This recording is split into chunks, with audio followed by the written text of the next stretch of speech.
Firdaus Muzamil. Pada kali ini saya nak kongsikan pengalaman saya ketika berada di sekolah menengah asrama penuh pada ketika itu.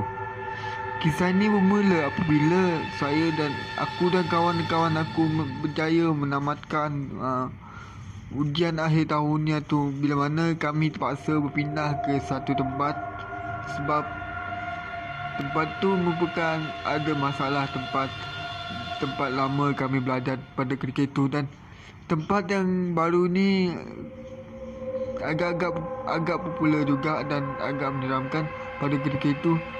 Dan aku dan Aiman pun decide pergi ke pantai, bila mana tempat pertama kami akan lepak untuk membincangkan suatu hal. Jadi aku dan Aiman pun pergi ke sana dengan membincangkan perlu ke kami pindah atas persetujuan keluarga juga. Cuma berat hati untuk melangkah dan pindah daripada satu sebab jauh dari family, yang kedua perlu survive juga sebab jauh kan perjalanan. Jadi bila selesai saja perbincangan kami, aku dan Aiman pun decide untuk bergerak pada keesokan hari.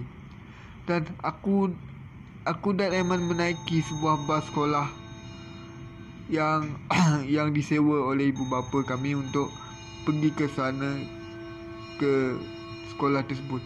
Dan bila dalam perjalanan, suasana di kawasan sekolah itu sangat-sangat menyeramkan sepanjang perjalanan. Sekolah itu tak macam sekolah lain tau. Dia berada di tengah ataupun kawasan perumahan, tengah bandar ataupun kawasan perumahan. Yang peliknya, kenapa sekolah itu dibina di kawasan hutan. So, sepanjang perjalanan itu sangat menyeramkan. Kereta yang lalu lalang pun sangat sedikit. Tambahan pula pada hari itu adalah waktu malam, sebab kami ada kerosakan bas pada ketika itu. Dan aku dah pun rasa seram sejuk. Kawasan hutan lain pun sekejap ada, sekejap tak. So itu sangat-sangat membimbangkan. So aku dan Aiman decide untuk baca Yasin pada ketika itu. Baca Yasin dan baca ayat-ayat kursi Al-Quran, ayat-ayat suci Al-Quran. Dan kami baca. Dan aku pun panggil Aiman, kau baca lah sekali kan. Tiba panggil Aiman, kau baca lah, join aku sekali baca benda ni kan. Saya ni jenis penakut sikit. So bila tibanya Aiman baca, aku panggil Aiman. Yang peliknya, Aiman tak pandang tau. Biasa Aiman ni bila aku panggil dia sekejap dia dengar jawab sekali. So yang Aiman yang aku panggil tadi sangat tu yang pelik, tak apa. So aku pun decide untuk keluar daripada bas tu. Bila aku keluar daripada bas tu, aku tengok macam suasana yang gelap tau. Gelap sangat, dengan hanya ditemani dengan cahaya malap daripada bas dan lampu handphone aku pada ketika itu. Dan aku pun terus mencari Aiman, dan pemandu bas tu masih juga tidur ke dalam tu. Aku tak tahu. Dan pada ketika itu aku pun cari Aiman.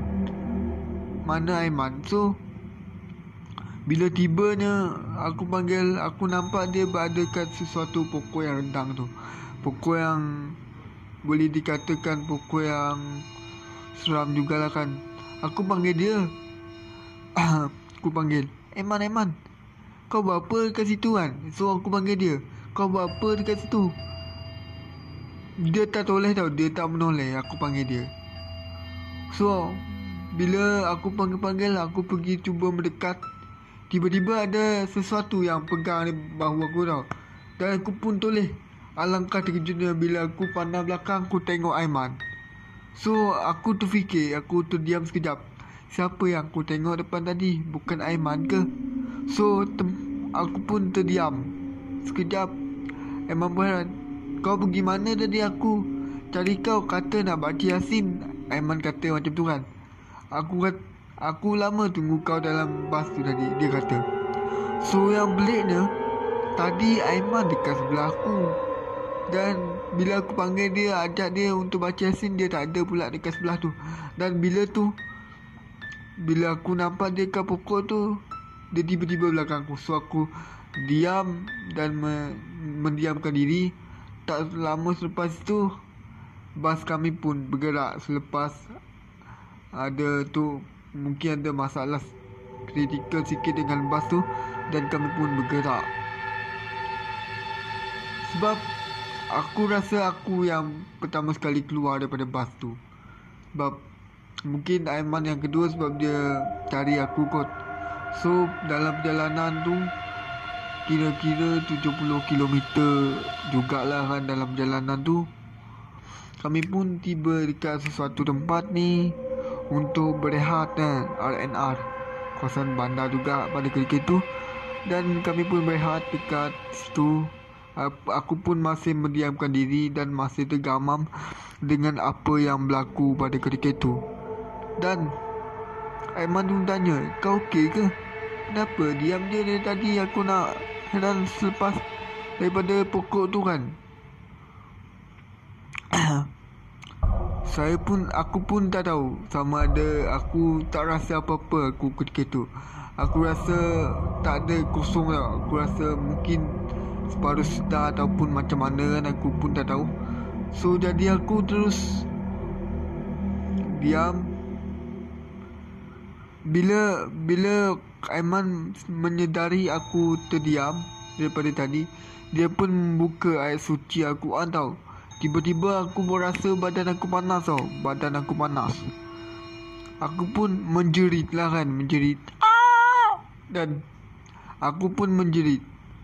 Lepas tu Aiman dan pemandu bas tu pun terkejut. Dan kami pun berhenti berdekatan. Pada ketika itu orang solat isyak.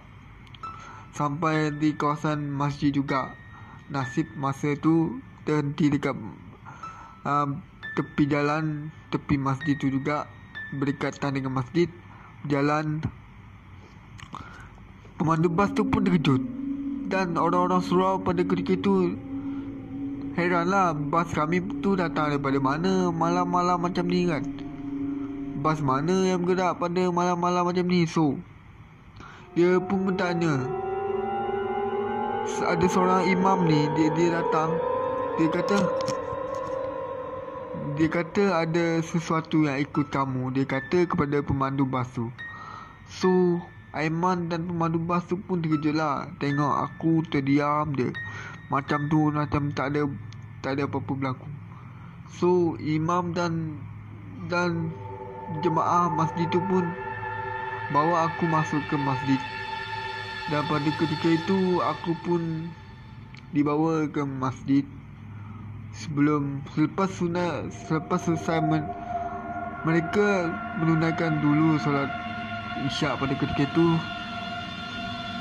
Yang ni aku menurut sumber kawan aku cerita. So selepas pada kejadian itu, aku pun duduk dekat tepi je tempat orang solat tu kan.